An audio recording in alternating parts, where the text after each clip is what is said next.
اور پھر جب ایسا ہوا کہ عوام تو بیچارے کلا نام ہوتے ہیں، بے زبان ہوتے ہیں، لیکن جب عوام کے اندر بزنس کرنے والے گروپس کو بھی انہوں نے لوٹنا شروع کر دیا، تو آپ دیکھ لیں اب کراچی کے تمام انڈسٹریلسٹ، ٹریڈرز اور وہاں کے جتنے بزنس مین ہیں، چیمبر آف کامرس جو کبھی ان حکومتوں کی جیب کے اندر رہنے والی چیزیں ہوا کرتے تھے، وہ ملک بھر کے جو اس وقت ہیں دورانی صاحب، آپ بات بالکل ٹھیک کر رہے ہیں. معیشت نہیں صحیح چل رہی، بزنس مین پریشان ہیں، وہ ایون جا کے آرمی چیف سے ملاقاتیں کر رہے ہیں، فیلڈ مارشل سے ملاقاتیں کر رہے ہیں.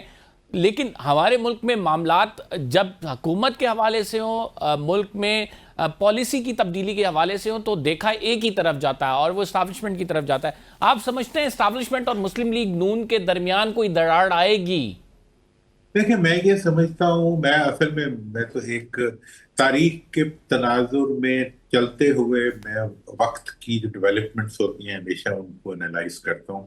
الیکشن کے دن میں نے کہا تھا، اور میں ریکارڈ پہ ہوں، کہ جو غیر منتخب حکومتوں کا وزن ہوتا ہے وہ اسٹیبلشمنٹ زیادہ دیر تک اپنے کندھوں پہ نہیں اٹھا سکتی، کیونکہ یہ ڈیڈ ویٹ ہوتا ہے اور یہ اس کا وزن بڑھتا جاتا ہے. مسلسل کوئی ڈیڈ ویٹ آپ اٹھائی رکھیں تو وہ زیادہ اپنا وزن پیدا کر لیتا ہے.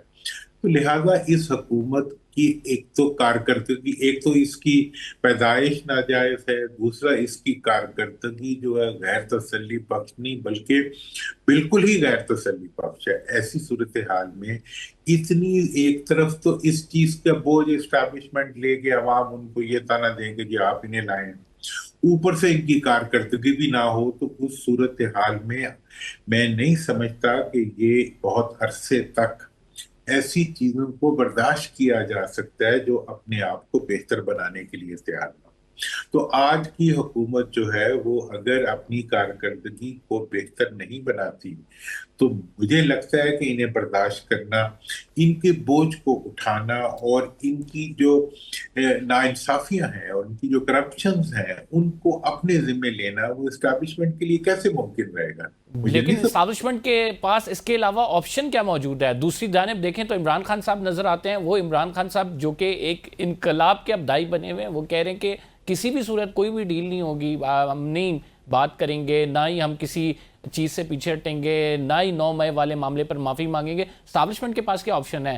دے ہیو مسلم لیگ نون، پیپلز پارٹی، اگر ان کی حکومت صحیح نہیں چل رہی، دوسری جانب پی ٹی آئی ہے، پی ٹی آئی اور اسٹیبلشمنٹ کا ویسے ہی آپس میں ٹکراؤ ہے، تو پھر کہاں سے راستہ نکلتا ہے؟ دیکھیں، یہ ٹکراؤ جو ہوتے ہیں یہ اس وقت تک تو بہت زیادہ ہوتے ہیں جب تک کہ مفادات ٹکرا رہے ہوں، جب تک کہ ذاتی اناج بیچ میں ہو.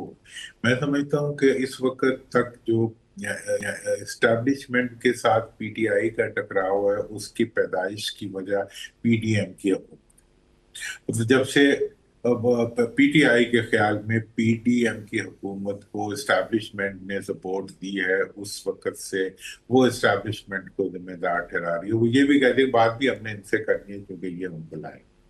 تو لہٰذا اگر وجہ تنازعہ ختم کر دی جائے تو مخالفت بھی ختم ہو جائے گی.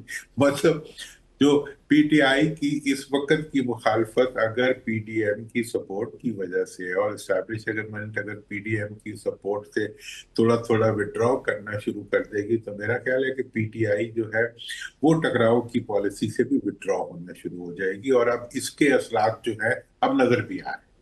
آپ دیکھ رہے ہیں کہ مطلب جو بچوں کی ڈپلومیسی سے شروع ہونے والی جو پی ٹی آئی کی سیاست ہے، اس کے بعد ماحول میں تناؤ کی کمی محسوس ہو رہی ہے اور الفاظ کی شدت بھی کم ہو رہی ہے. دوسری طرف جو گھبراہٹ ہے حکومت کی وہ یہ بتا رہی ہے کہ there is something wrong going on. جس طریقے سے کراچی اور پنجاب کے اندر جو ہے جس طرح سے کرپٹ بیوروکریٹس کی اور کرپٹ سیاستدانوں کی لسٹوں کا ذکر آنا شروع ہو گیا ہے، بلکہ یہ تو 360 پہ ہی چل رہا ہے. بلوچستان، سندھ اور پنجاب تک یہ چیز گھومتی ہوئی پہنچ رہی ہے. تو اس سے یہ لگ رہا ہے کہ اس کا ویٹ اٹھانا مشکل ہو رہا ہے. اور اسی طرح سے اگر آپ پی ٹی آئی کا دیکھیں تو پی ٹی آئی کے الفاظ کے اندر بھی شدت جو ہے وہ کم آ رہی ہے. اور جب سے وہ بات چیت کے دروازے کھول دیے گئے ہیں، خان صاحب سے بچوں کی بات کرا دی گئی، پارٹی والے لوگوں نے ملنا شروع کر دیا، تو اس کے بعد تحریکوں کی نوعیت بھی بدلتی جائے گی اور تعلقات کی جو نئی راہیں ہیں وہ بھی نکلتی آئیں گی. So you are predicting an important development, you are seeing کہ پی ٹی آئی سے جو تعلقات ہیں وہ معمول کی طرف آئندہ آنے والے کچھ دنوں میں نظر آئیں گے. میں اس کو بالکل محسوس کرتا ہوں کہ آئندہ دنوں میں ٹکراؤ کی کوئی دیکھیں اصل میں تو ملک ہے، ملک کا مفاد ہے، اور اگر ملک کے اندر ٹکراؤ بہت زیادہ بڑھتا ہے تو اس چیز کو اسٹیبلشمنٹ بھی سمجھتی ہے، سیاستدان بھی سمجھتے ہیں. پچھلے 2 سالوں میں یا پچھلے 4 سالوں کے اندر کچھ بھی ہو، معاشی طور پہ کوئی انڈیکیٹر جو ہے وہ بہتری کی طرف نہیں گیا، بلکہ ایسا لگتا ہے جیسے کہ کوئی بھی معاشی اس بہتری کے کوئی چیز کھڑی ہونے لگتی تھی، حکومت گندم کاشتکاروں نے پیدا کر لی تو کاشتکاروں سے وہ انتقام لیا گیا کہ 2000 ارب کا ان کو جو ہے ٹیکہ لگا دیا گیا، پوری قوم کو خطے غربت سے نیچے دھکیل دیا گیا، بے روزگاری مطلب آسمان کو جا لگی. ایسی صورتحال میں جو قوم کے لیے بڑھتی ہوئی مشکلات ہیں وہ صرف حکمرانوں کے لیے تو چیلنج اتنا نہیں ہے کیونکہ ان کا سب کچھ ملک سے باہر ہے، البتہ اسٹیبلشمنٹ جو مڈل کلاس سے تعلق رکھتی ہے اس کے لیے بہت بڑا چیلنج ہے کہ بھئی اس ملک میں ہی رہنا ہے، انہوں نے اس ملک سے ہی انہوں نے اپنے لیے لوگوں کو انڈکٹ کرنا ہے، اس ملک کے مفاد کے لیے انہوں نے کام کرنا ہے. ان کا ہر انیشیٹو جو ہوتا ہے اس کو بیوروکریسی کے ساتھ مل کے یہ حکمران جو ہے کیونکہ ان کا پرانا تعلق ہے اس کی ہوا نکال دیتے ہیں. SIFC آیا، اس کو انہوں نے ہلنے نہیں دیا، اس کی ہینڈ بریک کھینچ دی بیوروکریسی نے اور ان حکمرانوں نے مل کے. بھئی کیا تھا، ملک کو بہتر کرنے کی ایک کوشش تھی نا، لیکن نہیں چلنے دیے کیونکہ جی اس میں ہمارا رول نہیں ہے. بھئی اگر تم نے اپنا رول کرنا ہے تو پھر رول کو اس دروازے سے لو جو اصلی دروازہ ہے.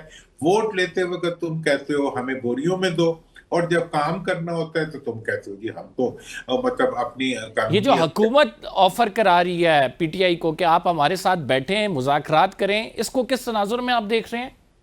دیکھیں میں اس وقت یہ سمجھتا ہوں کہ یہ بہت ہی بڑی حکومت کی نادانی تھی کہ انہوں نے 2 سال تک اپنی تمام صلاحیتیں اور تمام قوتیں صرف کی اس چیز کے اوپر کہ عوام کو یعنی کہ پی ٹی آئی کو اور فوج کو اور اسٹیبلشمنٹ کو آپس میں بھڑا دیا جائے.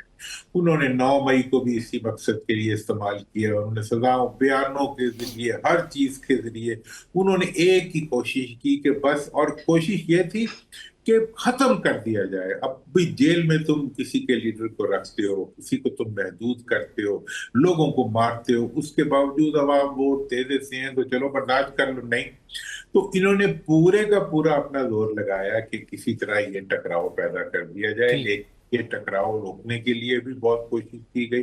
ہم نے خود اسی پہ کام کیا کہ بھئی نہیں، کسی بھی صورت میں ملک کے اندر ٹکراؤ کی وہ کیفیت نہیں بننی چاہیے جس کا نقصان ملک تک پہنچ جائے. اور ایون جو پاکستانی باہر ہے انہیں بھی اب یہ احساس ہو گیا ہے کہ ہم نے اپنے ملک کے اندر اتنا ٹکراؤ پیدا نہیں کرنا جس کے نتیجے میں ملک کے اندر ایک ایسی انرسٹ پیدا ہو جائے جس سے کہ دشمن کو فائدہ ہو. اوپر سے انڈیا نے جب پاکستان پہ اٹیک کیا تو اس سے صورتحال بالکل وائش ہوگی. آپ بالکل صحیح کہہ رہے ہیں.